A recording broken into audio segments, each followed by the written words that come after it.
A gente vai falar sobre as 7 igrejas, tá? Então você que está aí vendo em casa, vem para a igreja, tá? Tudo bem que você está em casa, mas vem para a igreja, fica a dica logo. Mas não perca esse seriado, tá? E eu quero que você divulgue esse seriado. Por quê? Porque esse é um assunto de extrema importância e urgência, né? Quem tem ouvidos ouça o que o Espírito diz à igreja. Apocalipse, as crianças já saíram, amém? Tem alguma criança para sair? Agora é a deixa, tá? Senhor, abençoa as nossas crianças para que elas sejam cheias de sabedoria e conhecimento. Em nome de Jesus, amém. Apocalipse foi escrito, foi recebido por João, o livro, os textos, as profecias de Apocalipse foram recebidos por João 93 anos depois de Cristo, quase 100 anos depois da ressurreição de Jesus. 93 anos depois de Jesus, João, exilado por causa da palavra na ilha de Patmos, ele recebeu a revelação, os textos, as escrituras do Apocalipse. E só de falar em Apocalipse eu já fico arrepiada, né? Porque Apocalipse é um livro de extrema importância e pouco lido. As pessoas têm medo, né, de ler Apocalipse e ficar de fora. Porque Apocalipse é um livro, são textos que te chamam para a responsabilidade de ter uma vida cristã bonita, na fotografia que Deus tira lá do céu. Amém? Quem quer ficar bonito no story de Deus, no rios de Deus, na publicação de Deus, né? Você sabe que Deus tem um livro, o livro da vida, e o teu nome tem que estar no livro da vida. Esse é o livro mais importante, é o livro da vida, né? E a Bíblia fala que aquele que vencer todas as dificuldades que nós enfrentamos na vida vai ter acesso livre à árvore da vida. Sabe aquela árvore do jardim do Éden, da qual Adão e Eva não puderam comer para não sofrerem condenação eterna? Quantos sabem dessa árvore? Pois é, eles comeram da árvore da ciência do mal, contaminaram, corromperam o coração, e Deus então os expulsou do jardim do Éden e colocou anjos no jardim do Éden com espadas desembainhadas para protegerem a árvore da vida, para que ninguém tivesse acesso à árvore da vida. A boa notícia é que nós comeremos desta árvore. Quantos querem comer do fruto da árvore da vida? Ai, bispo, o que tem no fruto da árvore da vida? Querido, eu não sei, eu só sei que tem a eternidade. Amém? Se alguém disser para você o que tem nesse fruto, que tipo de fruto não é maçã, tá? Para os desavisados. Então, Apocalipse fala que ao vencedor lhe dará o direito de muitas bênçãos, e entre elas a árvore da vida. Então Apocalipse é de extrema importância. Apocalipse fala sobre revelação. Revelação é quando aquilo que está oculto se torna conhecido. Esse livro foi escrito por João na ilha de Patmos 93 anos depois de Jesus, para mostrar aos servos de Deus as coisas que iriam acontecer e que Deus estava notificando. Quem lembra que eu disse que Apocalipse é uma notificação de Deus à humanidade? Quantos lembram disso? Você não pode esquecer. Apocalipse é uma notificação à humanidade, à igreja, à cristandade, de que Jesus é aquele que é, que era e que há de vir e que o tempo está próximo. Quero ouvir um amém feliz, animado, porque hoje você vai refletir sobre a igreja de Éfeso, mas antes eu preciso dar uma explicação panorâmica, tá bom? Então, revelação, Apocalipse, é Deus falando com João as verdades que estavam ocultas, sem entendimento, para a igreja, para os servos de Deus. Então, Apocalipse, capítulo 1, versículo 1, diz revelação. Aquilo que estava oculto, Jesus mostrou. Revelação de quem? De Jesus a quem? Revelação de Jesus Cristo que Deus lhe concedeu para mostrar aos seus servos os acontecimentos que em breve deve se realizar. E que ele, Jesus, por intermédio do seu anjo, expressou ao seu servo João. Deus falou com Jesus, Jesus falou com o anjo falou com João. E João falou com a igreja. Amém?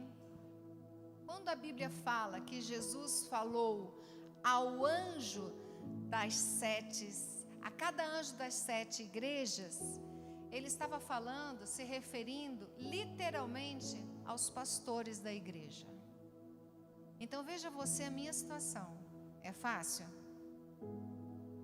Quem gostaria de estar no meu lugar? Uma hora dessa, né? Nessa hora dentro da eternidade. A Bíblia fala que Jesus falou ao anjo da igreja em Éfeso, falou ao anjo de cada igreja.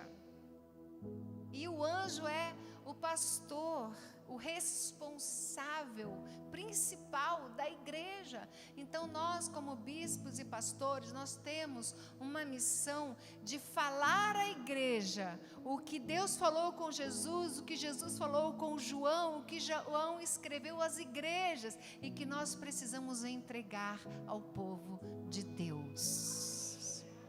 Amém? É nossa responsabilidade, né?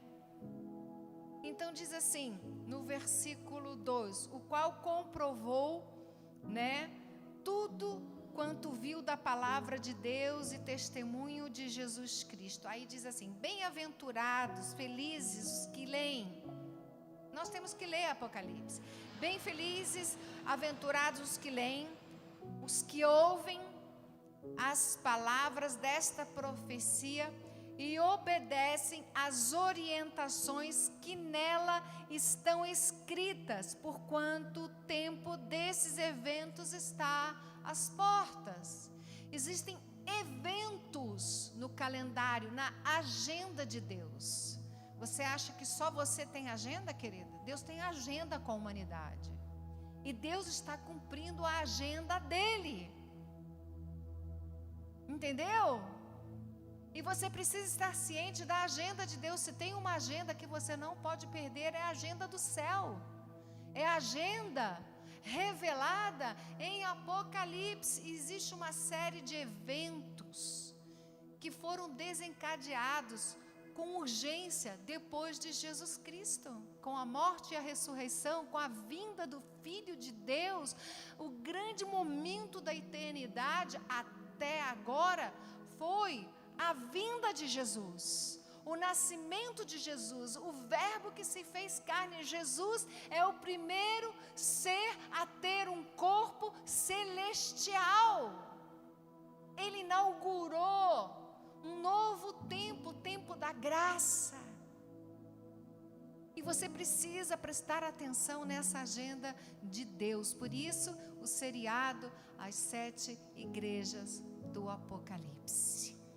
Então existe uma agenda, querido, e você precisa estar ciente dessa agenda.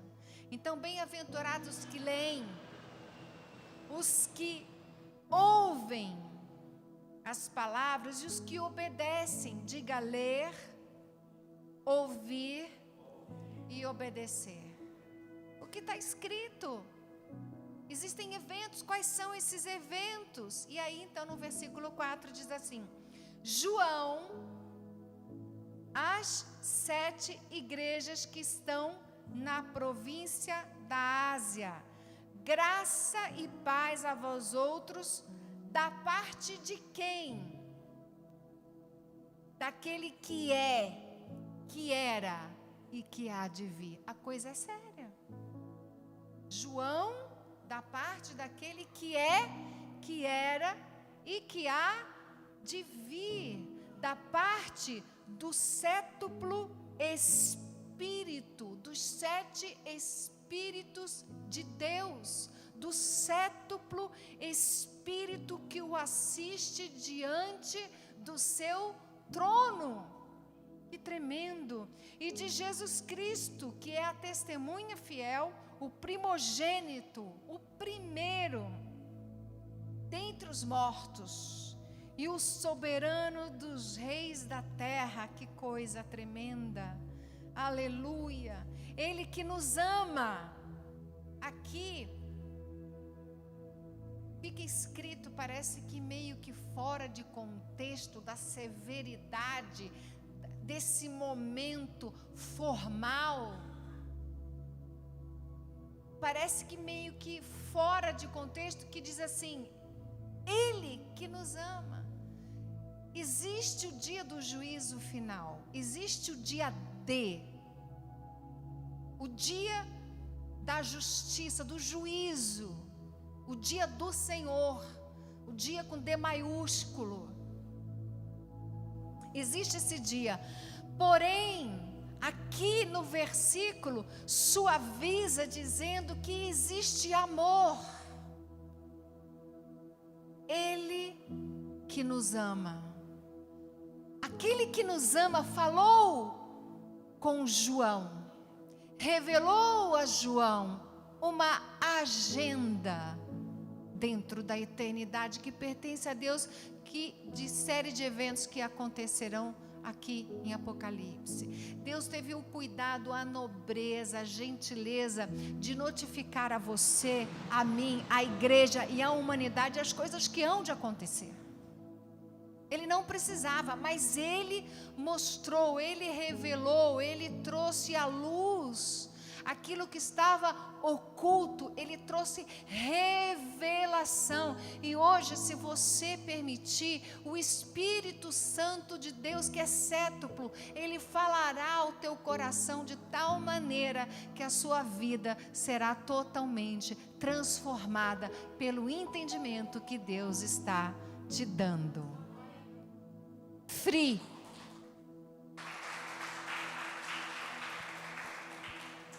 Ele que nos ama e mediante seu sangue, sacrifício. Jesus se sacrificou por você, pela tua casa, pela tua família.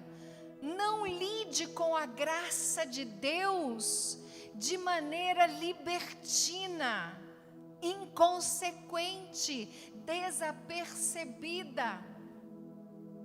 Amém, queridos? Ele que nos ama. Ele notificou você, a nós, a igreja, porque Ele nos ama. E mediante o seu sangue, o seu sacrifício, que coisa tremenda, nos libertou de todos os nossos pecados. Então existe uma severidade, mas existe este amor de Jesus por você. Existe este sangue que te lava. E pelo sangue lavado, mais alvo que a neve serei. Vamos lá. Mais que a neve, com força.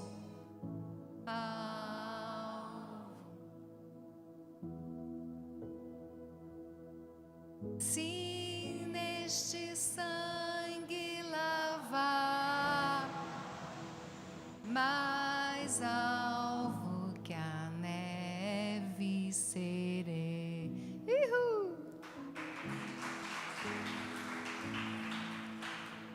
Dentro dessa severidade, existe o sacrifício de Jesus, existe o sangue de Jesus. Jesus, ele se sacrificou, ele derramou o seu sangue e ele nos libertou de todos os nossos pecados.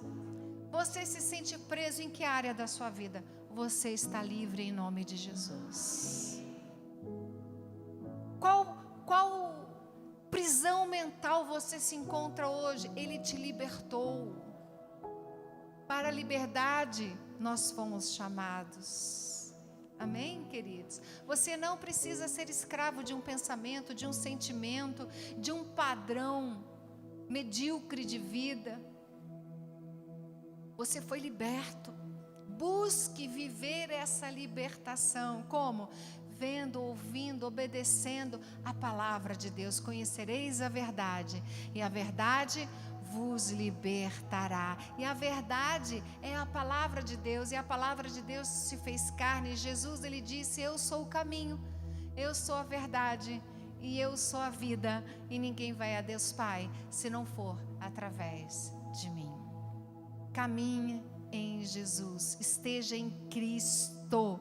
Aquele que está em Cristo é uma nova pessoa.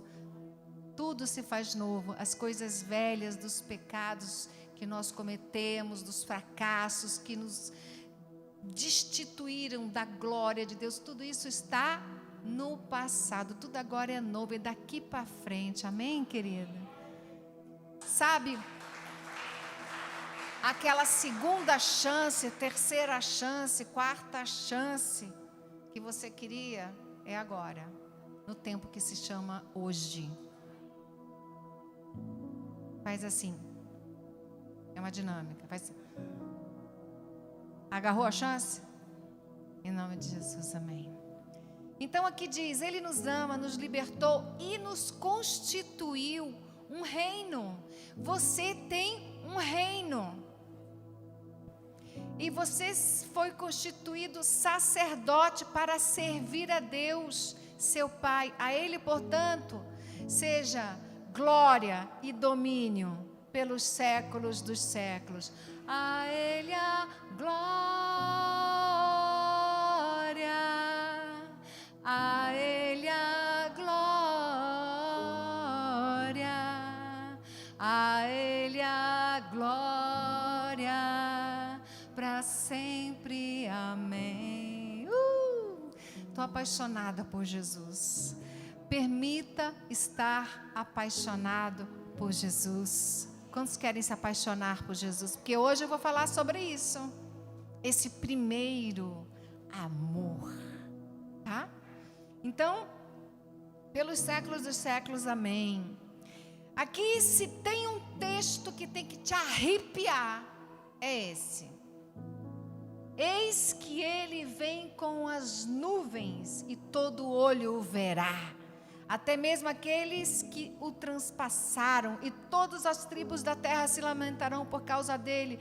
Certamente assim diz, assim será, amém. Eu sou o Alfa e o Ômega, declara o Senhor Deus, aquele que é, que era e que há de vir, o todo que? Poderoso. O Todo-Poderoso está falando com você, está falando com esta geração, está falando com a humanidade, está falando com a igreja nessa noite, com as 7 igrejas, aqui, eu quero ler para vocês, vamos ver lá o texto que fala das 7 igrejas, para que você possa pôr aqui para a gente ler. Apocalipse 1, 10, 11. Tem como pôr? Aqui diz assim: e no dia do Senhor achei-me exaltado no espírito, quando ouvi atrás de mim uma voz forte como o som de trombeta, que dizia: escreve em um livro o que vês e envia-o a estas 7 igrejas. Aí ele nomeia. Eu estudando, deixa o texto aí, tá, irmão? Eu estudando, eu entendi e vi pelos estudos dessa Bíblia aqui pequenininha que eu trouxe hoje, tá?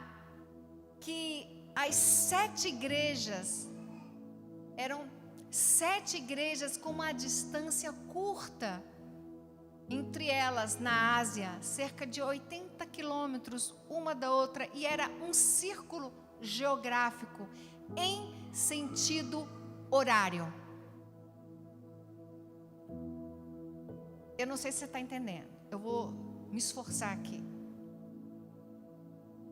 Éfeso é a primeira igreja no sentido horário. Você entende? Deus faz tudo dentro de um tempo. As 7 igrejas falam sobre 7 fases da igreja.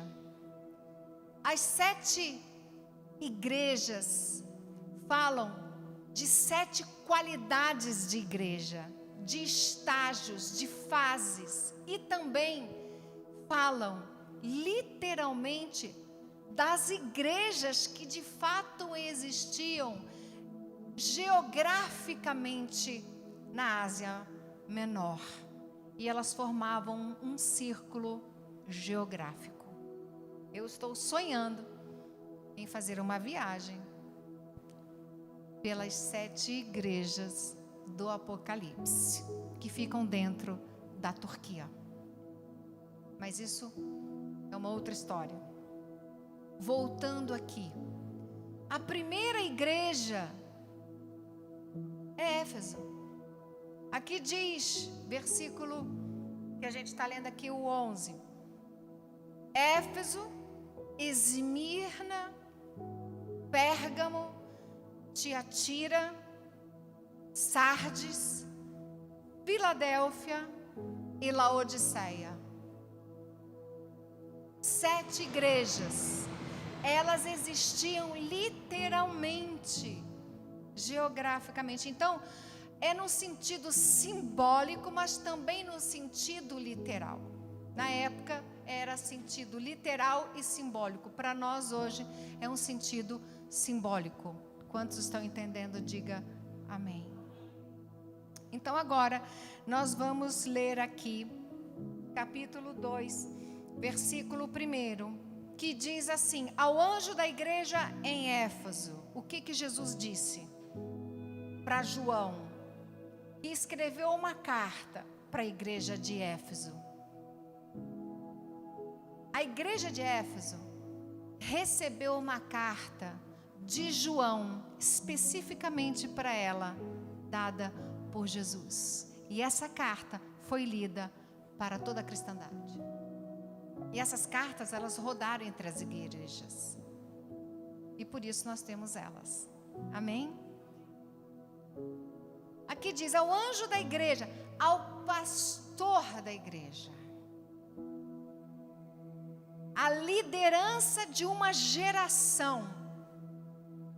E ao pastor, literalmente, da igreja de Éfeso, geograficamente falando. Diga para esse pastor, escreve, assim declara aquele que tem as 7 estrelas na mão direita. Os 7 anjos estão nas mãos de Deus. Aqui podem ser os anjos, e aqui com certeza são os líderes que Deus levanta à frente de denominações, né, para você entender melhor, à frente de igrejas, como Hugo e eu, né, como na verdade, em primeiro lugar, o apóstolo, o fundador da Sara Nossa Terra, o bispo Rodovalho. Quantos estão entendendo?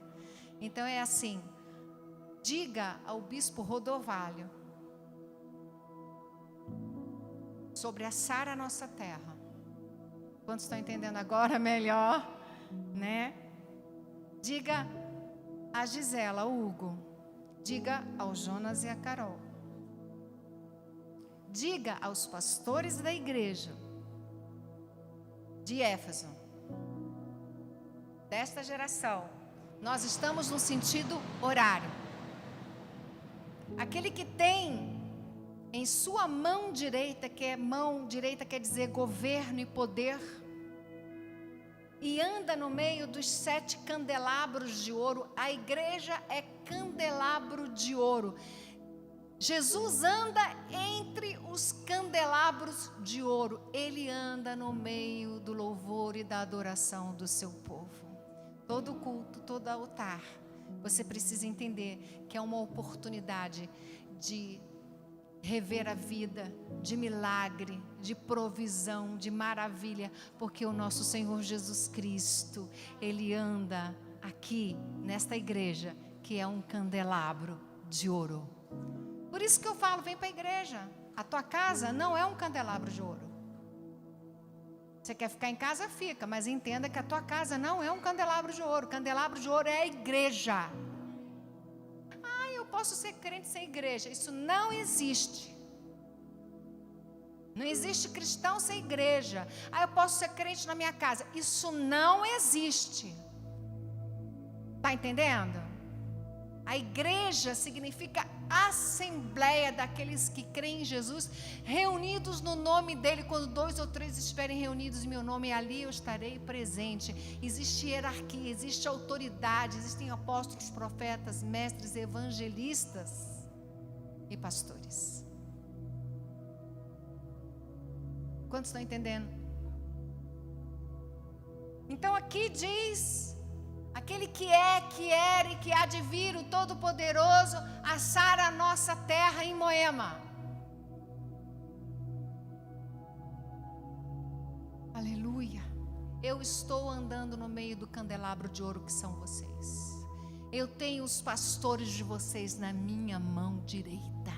Eu tenho o fundador dessa Sara Nossa Terra na minha mão direita. Por isso, põe a mão na boca antes de você falar qualquer coisa contra os ungidos de Deus. E ai de nós, porque temos o dever de anunciar a verdade em nome daquele que é, que era e que há de vir. Se está difícil para você, querido, está difícil para mim. Mas Ele nos ama e nos libertou de todos os nossos pecados. Amém? Continua ou paro? Então tá bom. Aí ele vai e fala assim para Sara Nossa Terra. Estou colocando assim para contextualizar, para ficar fácil de você entender. Assim diz o Senhor, aquele que é, que era e que há de vir, o Todo-Poderoso, que tem os líderes de vocês na minha mão direita, que ando entre vocês, porque vocês são um candelabro de ouro. Assim diz o Senhor a Sara Nossa Terra: conheço as tuas obras. Deus conhece o que nós fazemos. Toda a movimentação que nós fazemos de revisão, de instituto de vencedores, de células, de evangelismo, de ajudar aqueles que estão em situação de rua. Todo o movimento que nós fazemos, todas as obras que nós realizamos, aqui diz que Jesus diz assim: eu estou vendo. Conheço as tuas obras, tanto o teu trabalho árduo, né? Ganhar almas, abrir uma igreja, formar uma igreja, permanecer, não desfalecer, não desistir, porque eu vou te falar uma coisa, querido, a gente é difícil, sim ou não? Deus é maravilhoso, Deus é todo poderoso, a igreja é sem mancha, sem mácula, sem rúcula, mas nós damos trabalho, é ou não é? Essa bênção que está do teu lado é difícil. Você que está sentado na sua própria cadeira, você é difícil. Existe um trabalho árduo. E ele falou: olha, eu reconheço o teu trabalho árduo com a tua perseverança. Trabalho árduo, perseverança. Todo mundo já teria desistido de você, mas a gente não. A gente acredita em você. Deus acredita em você. Amém? A tua perseverança. E vai falando da qualidade da igreja de Éfeso. Vai descrevendo a qualidade da cristandade, do cristianismo dos cristãos da igreja de Éfeso. olhou para Sara Nossa Terra aqui em Moema, para contextualizar, e falou assim: olha, eu sei das tuas obras, eu sei que vocês têm um trabalho árduo, eu sei que vocês perseveram, eu sei que vocês não toleram pessoas más, impostores, né? Que puseste à prova aqueles que a si mesmos se declaram apóstolos, mas não são, e descobriste quem eram os impostores. Nós o tempo todo nós estamos provando aqueles que se dizem e não são, né? Eu sei, Sara Nossa Terra de Moema, que vocês têm perseverado e suportado sofrimentos de toda espécie por causa do meu nome. Aquela humilhação, aquela rejeição social, né? Uma perseguição. Existem cristãos que estão morrendo por causa do nome de Jesus. Aqui, o que pode estar acontecendo no Brasil é você estar sendo cancelado socialmente, politicamente. Só. Por enquanto. E você já acha que está sofrendo muito, né? Teu amigo não quer conversar, teu filho não quer saber. E você acha que isso já está muito. Eu vou te dizer uma coisa: não olhe para as circunstâncias, olhe para o teu Deus poderoso, porque Ele é poderoso para fazer infinitamente mais e salvar toda a tua casa, a tua família, inclusive aquele amigo mala que te rejeita. Por causa do meu nome, e não deixastes o que? Desfalecer. Quantas vezes você desfalece por causa de uma crítica? Não é? Porque falaram mal de você, porque te rejeitaram. Eu vou te dizer, isso é quase frescura de crente do século 21. Porque os do passado iluminavam as ruas de Roma com seus corpos, eram queimados vivos e eram usados como fontes de iluminação. Misericórdia, né? E você, cancelaram você num grupo e você fica aí alterado. E aí ele diz: tens perseverado, suportado. E aí no versículo 4 tem o entretanto. Diga entretanto. Tenho contra ti o fato de que abandonaste o teu primeiro amor. A gente sofre, eles estavam tão sofridos, você concorda? Não desfaleceram, perseveraram, puseram à prova os impostores, suportaram os sofrimentos. Eles estavam tão cansados. E a capacidade de primeiro amor, aquela empolgação. Sabe quando você vive o evangelho no automático? Você não acelera, porque você põe no piloto automático. Carro moderno é muito bom. Você põe no piloto automático na viagem, você tira o pé do acelerador e ele vai sozinho. É ou não é? Você põe a velocidade X e não tem esforço, você não acelera. Essa é a melhor explicação para o primeiro amor que eu tenho para dar, vos oferecer nesta noite. Quando você vive a sua vida no modo automático, você não acelera. E está na hora de acelerar.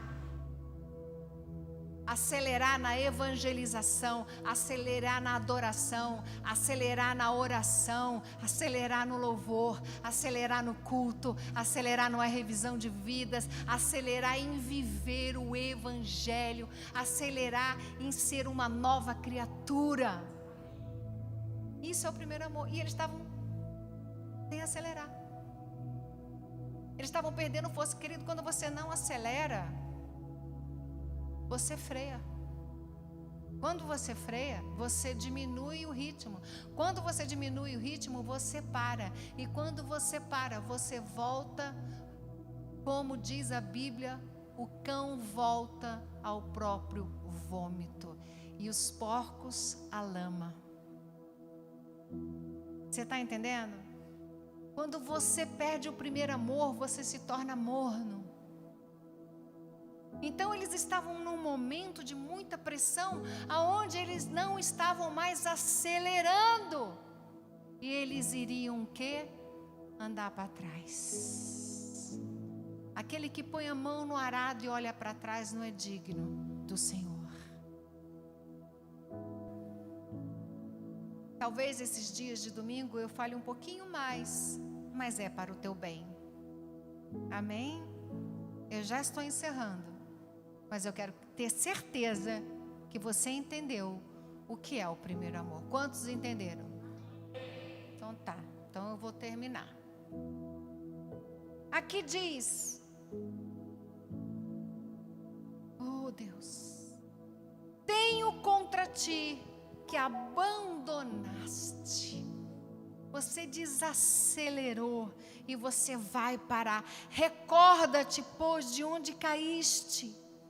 Qual foi o momento em que a frustração foi tão grande que essa frustração te congelou? Qual foi o momento da dor, da angústia, em que você caiu, em que você abandonou, em que você desistiu, e que você parou e está um momento de andar para trás na vida cristã? Desistir da célula, desistir da igreja, desistir do culto, desistir de ser uma nova pessoa, de buscar ser a sua melhor versão em Jesus Cristo. Qual foi o momento em que você perdeu essa capacidade de acelerar na fé, na oração, na adoração? A igreja adora, mas você está lá só assistindo passivamente, você não entra na adoração. No louvor, adore.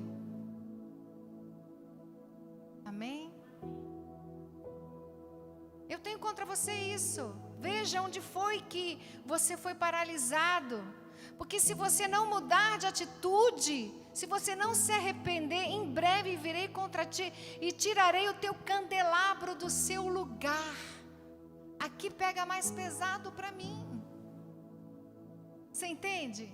O candelabro de ouro é a igreja. E Deus está falando, Gisela, se você não perceber aonde você está querendo andar para trás, eu vou tirar o candelabro de você. E eu não quero, Senhor, misericórdia. Eu quero o primeiro amor. Quero voltar ao início de tudo. Entrar-me contigo, Senhor. Quero meus conceitos, valores.